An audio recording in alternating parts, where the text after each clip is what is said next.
Olá, ouvintes do Pauta Pública, eu sou Andréa Dipp, estou aqui dividindo os microfones desse podcast com a Cláudia Jardim. Oi, Jardim! Oi, Dipp, oi, ouvintes! Muita gente escuta aqui o Pauta Pública logo cedo, né? Então é justo a gente pensar que esse podcast muitas vezes é acompanhado de um bom cafezinho. Mas ultimamente, talvez esse item tenha sido substituído pela famigerada bebida sabor café, ou como alguns apelidaram, cafake, o café fake.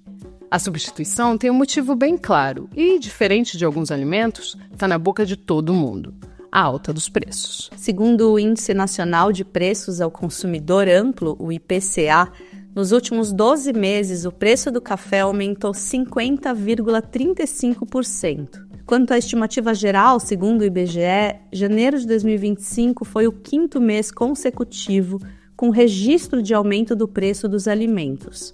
A solução para tentar fazer render o carrinho de compras para muita gente acaba sendo a substituição de alguns itens por suas versões genéricas, se a gente pode falar assim.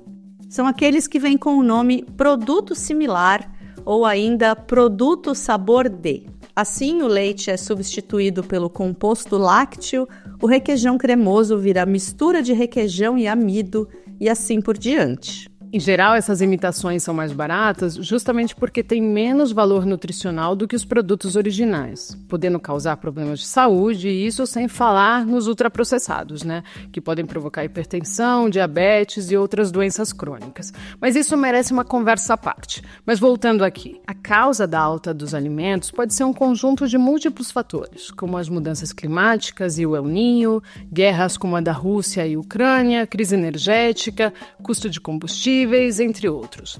Mas também tem uma responsabilidade interna. Será mesmo que não há nada a ser feito num país que produz tanto alimento para que haja comida barata e de qualidade para a população? A Dipp citou os alimentos sendo substituídos por imitações inferiores nos supermercados. Mas hoje a gente quer falar aqui no Pauta sobre outro tipo de substituição, e que pode ser muito mais positiva. E se a gente substituísse o modelo do agronegócio pelo da agroecologia? Para conversar sobre a produção de alimentos no país e o caminho que o Brasil poderia seguir para modificar sua lógica e fortalecer a agricultura familiar, o Pauta recebe novamente o economista João Pedro Stedley, líder do Movimento dos Trabalhadores Rurais Sem Terra, o MST. João Pedro, muito obrigada, é um prazer ter você aqui no Pauta Pública com a gente. Olá, bom dia, Casa, é um prazer enorme. O presidente Lula disse que a população precisa deixar de comprar produtos caros para controlar os preços dos alimentos. Qual é a sua avaliação sobre isso?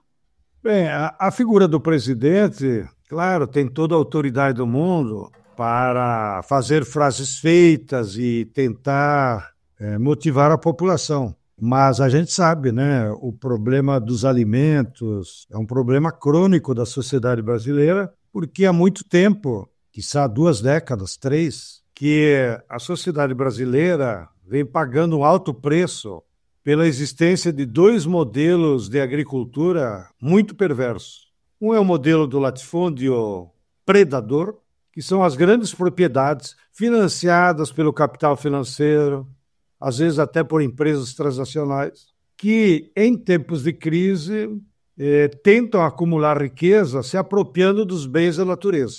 Eles não produzem nada, eles só fazem desmatamento, eles se apropriam de minério, de biodiversidade, de árvores, água, né?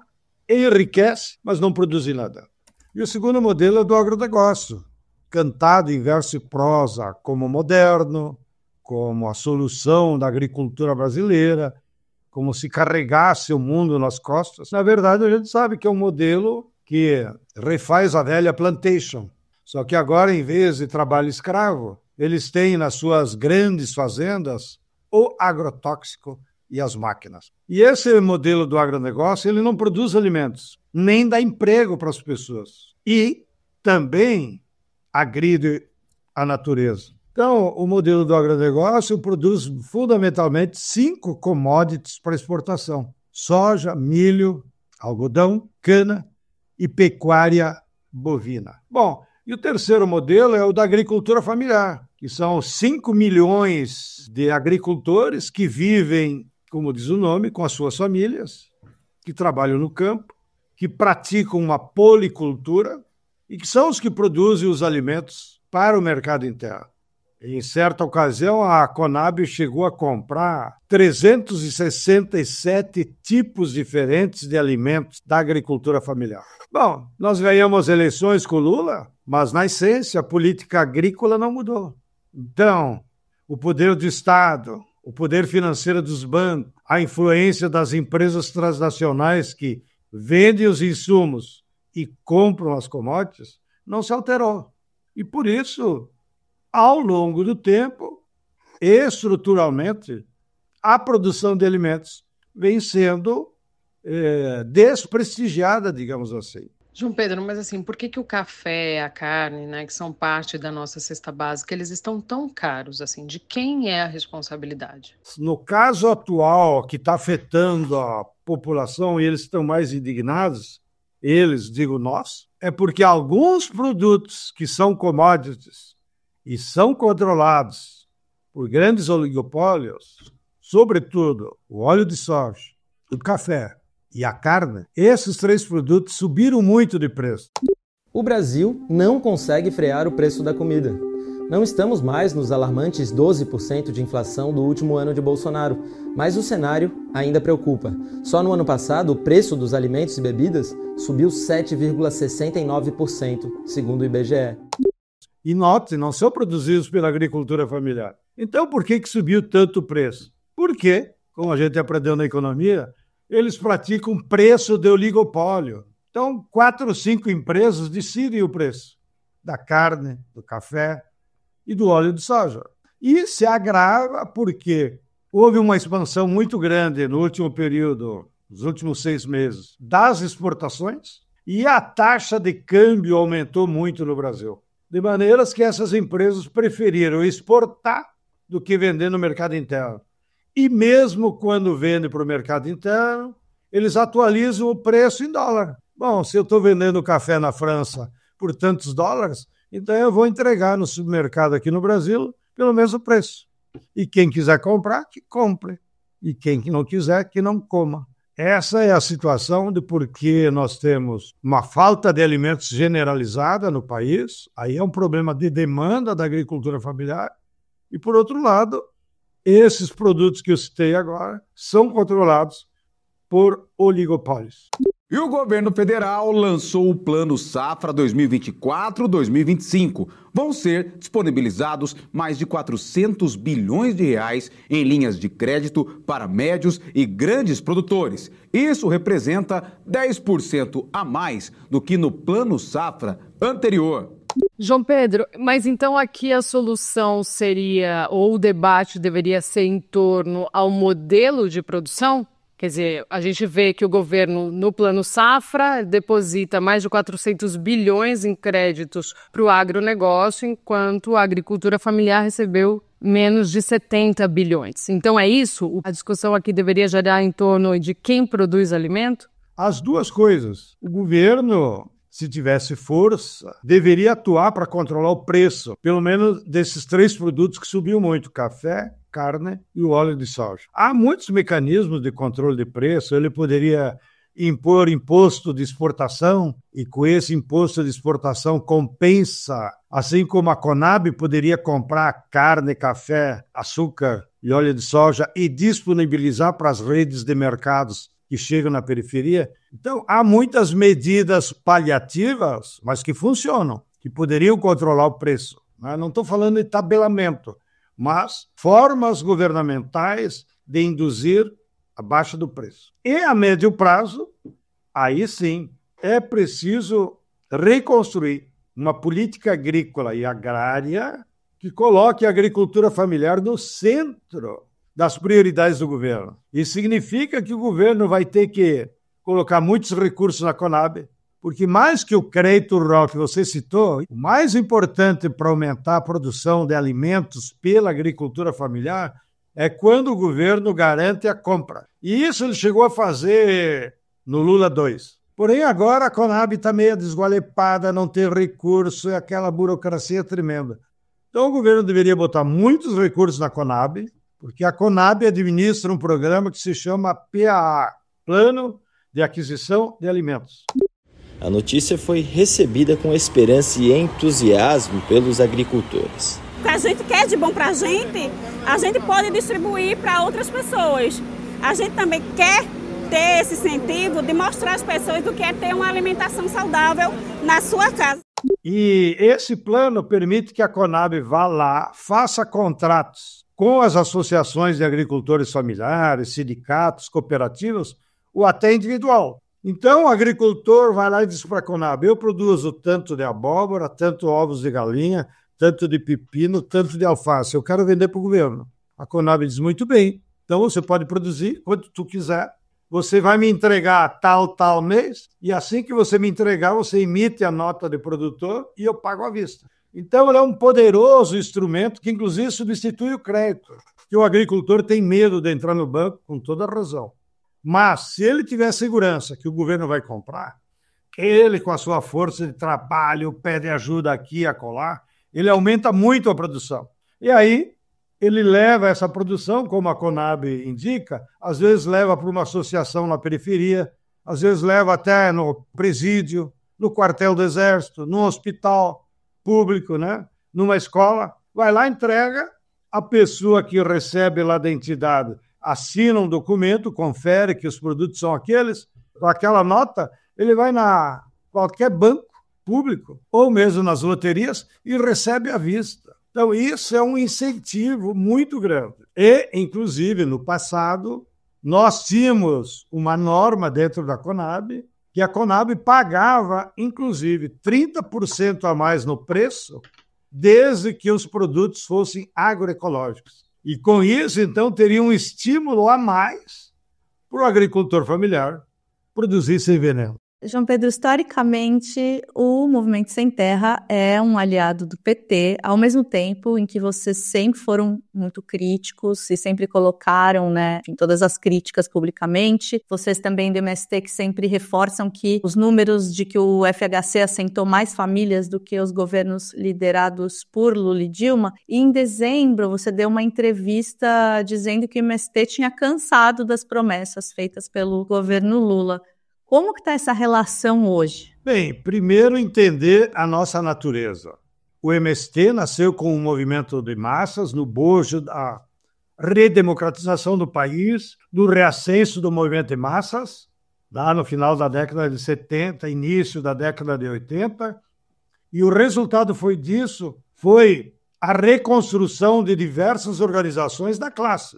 Então, nós somos primos, o PT, o PCdoB, a CUT, os movimentos sindicais, os movimentos populares e o MST. Nós estamos no mesmo campo e, ao nos constituirmos com um movimento de massas que se preocupa com a luta pela terra, com a luta pela reforma agrária e com a luta por uma sociedade igualitária, nós adotamos, ao longo da nossa história e desde o início, o que nós chamamos alguns princípios organizativos, que é o que nos dão a fortaleza. E um dos princípios organizativos é o movimento de massas tem que ser autônomo. Autônomo de governos, autônomo de partidos, autônomos do Estado e autônomos de igrejas. Nós sofremos pressão de todas essas forças. Ah, porque o MST não é do PT. Ah, porque o MST não puxa a saca do governo. Ah, porque o MST não atua por dentro da Igreja Católica e cristãs que sempre nos apoiaram. É precisamente por isso. Porque para o movimento ter vida longa e saudável, ele precisa ter autonomia. Ele precisa caminhar com as suas próprias pernas. E isso nos dá autoridade moral de, numa campanha eleitoral, nós nos posicionarmos, como sempre fizemos, sempre a favor da esquerda. Aqui é uma luta eleitoral, porém, quem está ao lado do capital e quem está ao lado dos trabalhadores? E nós sempre estivemos ao lado dos trabalhadores, independente da sigla. Por isso que o governo Lula, mais do que nós ter relação com ele, é um governo nosso, que nós elegemos, nós construímos. Isso nos dá moral para chegar lá no governo Lula e dizer, vocês estão pisando na bola, vocês não estão cumprindo com o programa de vocês. E como é que o governo vai conseguir implementar ou fazer uma política a favor dos trabalhadores? só se houver pressão de massas. Então, o que nós temos dito? Mais do que nós procurar culpados. O Lula não está fazendo nada, o tal ministro é incompetente. É verdade, a maioria dos ministros são incompetentes. Porém, na correlação de forças da luta de classe, nós estamos vivendo um período que ainda os movimentos de massa estão ausentes da luta política real. Então, nós vamos levar algum tempo ainda para que se gestem mais lutas de massas e que se produza, então, ao longo do próximo período, que nós chamamos o reascenso do movimento de massa, que consiga retomar grandes ocupações, grandes greves, grandes manifestações, para, então, essa pressão de massas atuar sobre os capitalistas, sobre os exploradores e sobre o governo. João Pedro, mas você vê espaço para o reascenso dos movimentos de massas numa conjuntura absolutamente adversa como essa, com a extrema-direita governando nos Estados Unidos e em outras partes do mundo? Bom, apelemos para a dialética. Tudo no mundo se move por contradições, que então se chocam e vão gerando uma nova situação. Nós não estamos preocupados com o ascenso do Trump ou aqui a colar com algum governo de extrema-direita, como o Milei, o Bukele, o Noboa e outros aqui da América Latina. Por quê? Porque a extrema-direita, ainda que ela tome o Estado e faça todo tipo de falcatrua, ela não resolve os problemas das massas. E, portanto, ao não resolver os problemas das massas, vai se gerar uma contradição que, no médio prazo, vai se voltar contra esses governos. Tira a tesoura da mão! Tira a tesoura da mão! Tira a tesoura da mão e investe na educação! E, a nível internacional, nós temos uma situação também da geopolítica, ou seja, da correlação de forças política geográfica, que o capitalismo internacional está em crise. O capitalismo internacional não consegue mais resolver as necessidades básicas da população. Nunca antes nós tivemos tanta gente desempregada, tanta gente sem casa, tanta gente sem comida. Por outro lado, também, como parte dessa crise geral do capitalismo, nós estamos enfrentando uma crise gravíssima, fruto dos crimes ambientais, que está colocando em risco a vida humana no planeta e que todos os dias está matando gente. E esses crimes ambientais se multiplicam, não só aqui no Brasil, mais frequentes, mas em todo o planeta. E aí eu queria emendar com isso, João Pedro, que você estava falando sobre a crise climática, justamente. A gente está, enfim, já não é uma coisa do futuro, né? Nós estamos vivendo a crise climática e você deu exemplos disso. De que maneira a pauta da reforma agrária, da agricultura familiar, se encontra numa iniciativa para mitigar justamente os efeitos da crise ambiental? Lá no início do movimento, digamos nos primeiros 20 anos, a nossa concepção de reforma agrária era, no fundo, uma reforma agrária clássica, que nós tínhamos aprendido com a experiência mexicana. Terra para quem nela trabalha. Ou seja, era uma reforma agrária camponesa. Distribui a terra para resolver o problema para os camponeses, de terem trabalho, renda e seguir a sua vida. Porém, nas últimas 2 décadas, com o domínio do capital financeiro sobre a agricultura, com o domínio das grandes empresas transnacionais e com a ausência de interesse do Estado e dos capitalistas por uma reforma agrária clássica, porque no século XX eles tiveram interesse em reforma agrária clássica em diversos países. Toda a Europa, Estados Unidos, Japão, fizeram reformas agrárias clássicas. Porém, aqui eles não quiseram fazer. Então, nos últimos 10, 15 anos, nós atualizamos o nosso programa, o que queremos mesmo com uma reforma agrária. E aí nós incluímos alguns pilares fruto desse debate coletivo. Em todo o país foram realizadas ocupações em prédios do INCRA.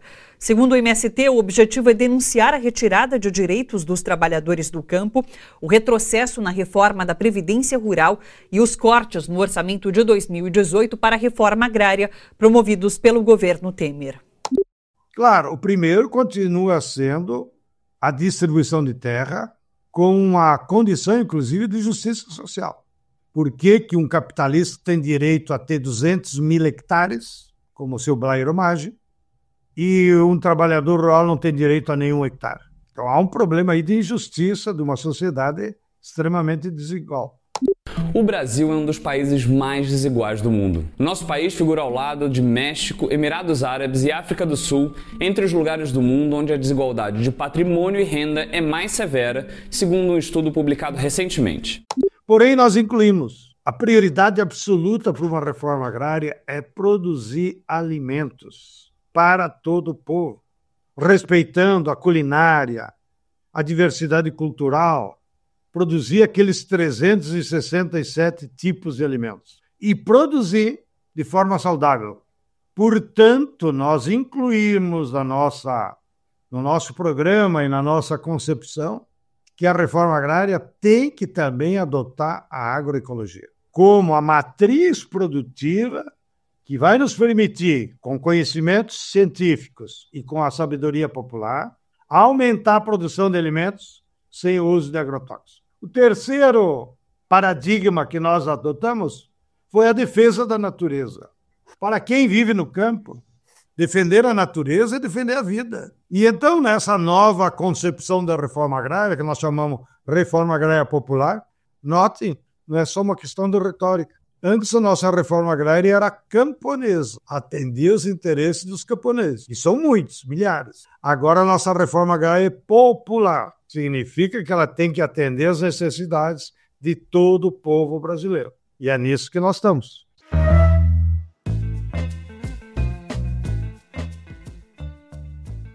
Oi, gente, uma pausa rapidinho e já voltamos para a entrevista. Sou Estela Diogo, produtora aqui do Pauta Pública. Se você está gostando das nossas conversas e acha que o programa tem que chegar em mais pessoas, compartilhe o episódio e nos dê 5 estrelas aí no seu tocador. Você também pode colaborar com o nosso trabalho se tornando uma pessoa aliada. Acesse apoie.apublica.org e saiba mais.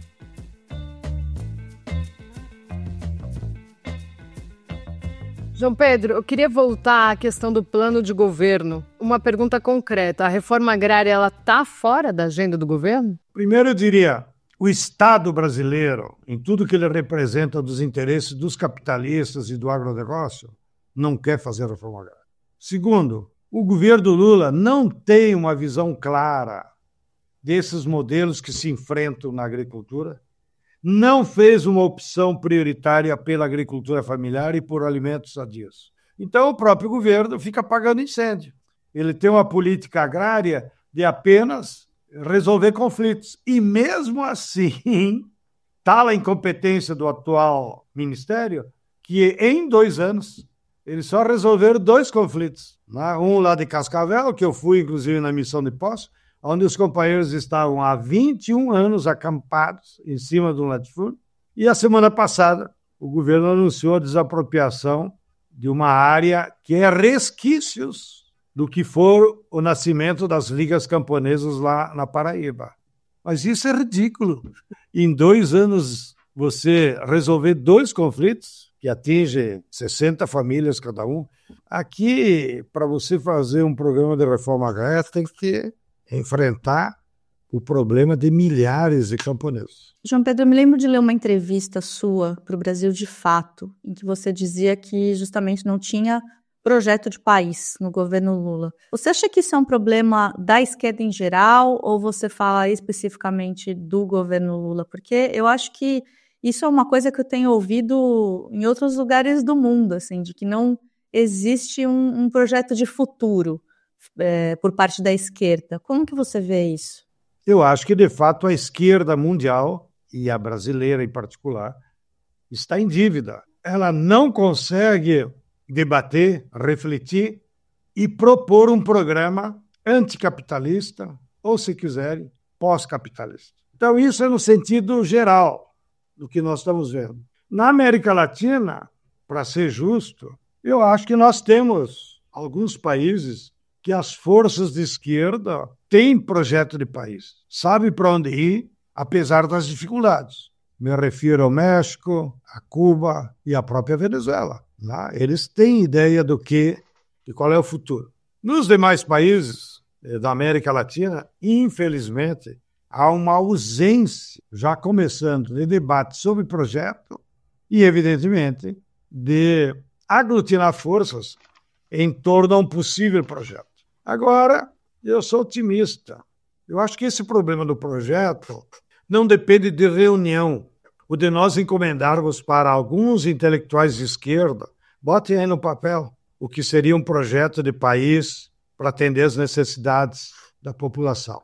Isso seria fácil. O problema é que você só aglutina forças em torno de um projeto quando vier o reascenso do movimento de massa. Então, eu acho que a prioridade da esquerda, ou de quem quiser ser de esquerda, para lutar contra a desigualdade social, contra o capitalismo, é nós estimular todo o tempo a luta de massa, as lutas de massa. Na história da humanidade, todas as conquistas sociais não foram dadas de mão beijada por governos ou por estados. Todas as conquistas da classe trabalhadora foram frutos da mobilização de massas. Então, nós de esquerda temos que botar energia aí, organizar a luta de massa, organizar a luta de massa. Porém, para seguir a minha autocrítica, a esquerda desaprendeu de fazer trabalho de massa. Então, não é possível tu organizar uma greve se antes tu não prepara a greve. Você não faz pequenas reuniões, tu discuta com a classe trabalhadora, ó, por que o salário está achatado, por que a jornada de trabalho está cada vez mais longa. Por exemplo, aqui no Brasil, agora estamos levantando essa bandeira. A redução da jornada de trabalho. A gente só viu a grande imprensa falar do fim da escala 6x1 quando isso já tinha extrapolado o ambiente das redes sociais e iniciou uma pressão sobre todo o campo político para que deputados se posicionassem, para que segmentos empresariais se posicionassem. Mas, mais do que a bandeira, nós temos que botar tempo e energia para fazer o trabalho de base prévio, explicar para as pessoas, explicar nos lugares de trabalho, explicar no metrô, explicar nas escolas, né? Ou seja, convencer as pessoas. E a gente convence as pessoas com material didático, com conversa, olho no olho. Não é com carro de som. Carro de som é uma vergonha. É o pior dinheiro jogado fora, porque não convence ninguém. Né? Então, nós temos que desenvolver novos métodos de trabalho de base. Né? Isso serve para o Brasil, para a América Latina, para todo o sul global, que possa, então, gerar as condições subjetivas, como se dizia, para a classe se mobilizar e lutar. Então, como vem, a esquerda tem muito trabalho pela frente. Porém, o primeiro passo é ela entender que é preciso fazer esse trabalho. Senão ela vai se esconder na retórica, no discurso, na eleição de um deputado, de um presidente, e isso por si só não resolve. João Pedro, e é justamente isso, né? Enquanto essa esquerda não se reorganiza, a gente ainda está preso na lógica eleitoral e de disputar a eleição. E as pesquisas mostram, né, uma queda na popularidade do presidente Lula como nunca antes nos seus 3 mandatos. Ainda dá tempo de reverter essa situação antes de 2026? Como você avalia essa situação? Não, de fato, aqui no Brasil nós estamos presos à lógica institucional. E não virá um reascenso de massas antes de 26. De maneiras que a reeleição do Lula, na minha opinião, vai depender muito mais dos rearranjos de alianças entre os partidos. E eu acho que quem tem o poder de decidir hoje é o centro, representado pelas siglas do Kassab, do PMDB. Eles vão decidir o vice do Lula e vão decidir a reeleição do Lula. Correndo o risco, inclusive, que se eles perceberem que a popularidade do Lula está muito baixa, que o governo está muito mal, eles também não têm nenhum compromisso com o Lula. E eles podem vir a colocar um outro candidato, que ganharia as eleições, porque o centro é que tem, digamos, a maior força eleitoral hoje, e provavelmente impediria, inclusive, o Lula de concorrer. Mas isso, digamos, são hipóteses ou opiniões sobre o cenário eleitoral. Mas, repito, a esquerda tem que pensar no médio prazo, não só ficar preso ao calendário eleitoral, ainda que a gente tenha que participar, ainda que a gente tenha que eleger deputados de esquerda, etc. e tal. Mas isso por si só não resolve. Uma palavra de ânimo. A luta de classe é muito dinâmica e, às vezes, fatos extemporâneos provocam lutas de massa e reascenso do movimento de massa que não estavam previstos. Então, não dá para prever. Quando é que vai vir o reascenso de massa no Brasil? Ninguém sabe. Mas, às vezes, estoura fatos, porque as massas elas se movem não pela ideologia socialista. As massas se movem por fatores psicossociais que geram indignação e aí levam à reação. Eu acho que aqui no Brasil nós devemos ter esperança. O dinamismo da luta de classes é incontrolável e, em algum momento, vão emergir lutas sociais que vão produzir um reascenso de massa. Hoje eu leio nos jornais todo mundo, eu mesmo da esquerda, né? Fazendo auto de contrição. A esquerda não produziu outro Lula. Que será do mundo, da vida depois do Lula? Santa paciência. Não é a esquerda que produziu outro Lula, outros líderes. Quem produz líderes é o povo. Está lá o nome, líder popular. Bom, para ele ser líder popular, é o povo que tem que escolher. Não é líder do PT. O PT tem líder e alguém dá bola. Então não adianta nós ficar procurando quem é que vai assumir o lugar do Lula. Haverão que vai assumir as lideranças, não só a nível nacional como estado. Mas isso aí a gente não sabe, porque eles são frutos do movimento de massa. Uma pergunta obrigatória, né? Ontem a PGR denunciou o ex-presidente Jair Bolsonaro. E de que maneira isso muda a conjuntura política pensando nas eleições de 2026? A minha avaliação é que, e ficou evidente nas últimas eleições, ainda que municipais, para a burguesia brasileira, não interessa mais a extrema-direita. Eles colocam em risco a estabilidade do capitalismo, com as ideias de maluco, com o ódio, com a violência, etc. e tal. Então a burguesia brasileira fez uma opção pelo centro e ela está botando todas as suas fichas aí. É por isso que o centro, na figura do PMDB, do PSD, até do PP, ganhou a maior parte das capitais. Mas também a burguesia, claro, não vai apoiar a esquerda. Então a burguesia vai construir a sua alternativa institucional nesse marco do centro. E por isso interessa para a burguesia isolar essa extrema-direita que o Bolsonaro representa. Não sei se eles vão prender ele, pode até criar uma situação de vitimização, mas eu já ficaria satisfeito se o Poder Judiciário conseguir prender e manter preso o Braga Neto e outros generais e aquele almirante, porque isso sim é emblemático, isso é muito importante. A tendência é que, então, a extrema-direita foi alijada. Com isso, ela não vai ter computadores, não vai ter dinheiro, não vai ter grandes recursos. E a tendência, com esse setor aí do Bolsonaro mais isolado, é que nas próximas eleições, essa extrema-direita apresente candidatos mais divididos. Provavelmente eles vão ter 2, 3 candidatos, que para nós é bom. Então eu acho que mais do que se preocupar com quem vai ser o candidato deles, nós temos que se preocupar em fazer o trabalho de base, em fazer luta de massas, em preparar o povo brasileiro para o médio prazo e não apenas para 26. Muito obrigada, João Pedro. Muito bom ter você aqui no Pauta pela segunda vez. Um prazer enorme e aproveito para cumprimentar o belo trabalho que a Agência Pública vem fazendo. Câmbio. Este podcast é uma parceria da Agência Pública com a Rádio Guarda-Chuva. Jornalismo para quem gosta de ouvir. Chegou a hora da gente recomendar um programa da Rádio Guarda-Chuva para você emendar na sua playlist depois do Pauta. Se você quiser continuar no clima e ouvir boas conversas e histórias impactantes, conheça os outros programas que fazem parte da rede de podcasts da Rádio Guarda-Chuva. Na Rádio Escafandro, você tem mergulhos narrativos sobre temas que importam nos nossos tempos. No Ciência Suja, histórias de fraudes científicas e como a própria ciência atuou para resolver esses casos. O Vida de Jornalista traz histórias de profissionais e reportagens que marcaram a nossa história, sempre em episódios muito bem produzidos, além de vários outros programas para todos os ouvidos. Procure no site da Rádio Guarda-Chuva que algo com certeza vai te interessar.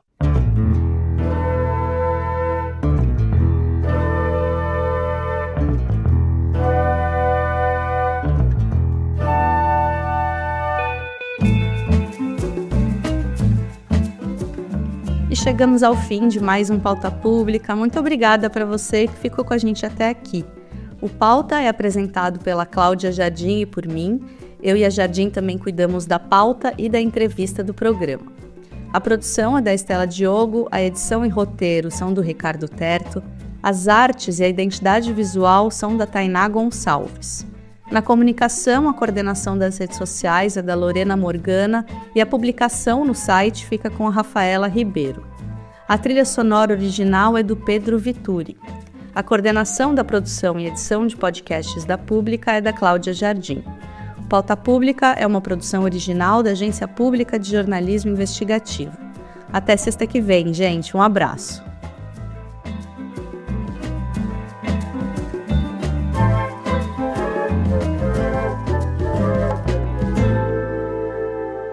Este programa usou áudios de BBC, Brasil de Fato, Record, TV Câmara e TVT.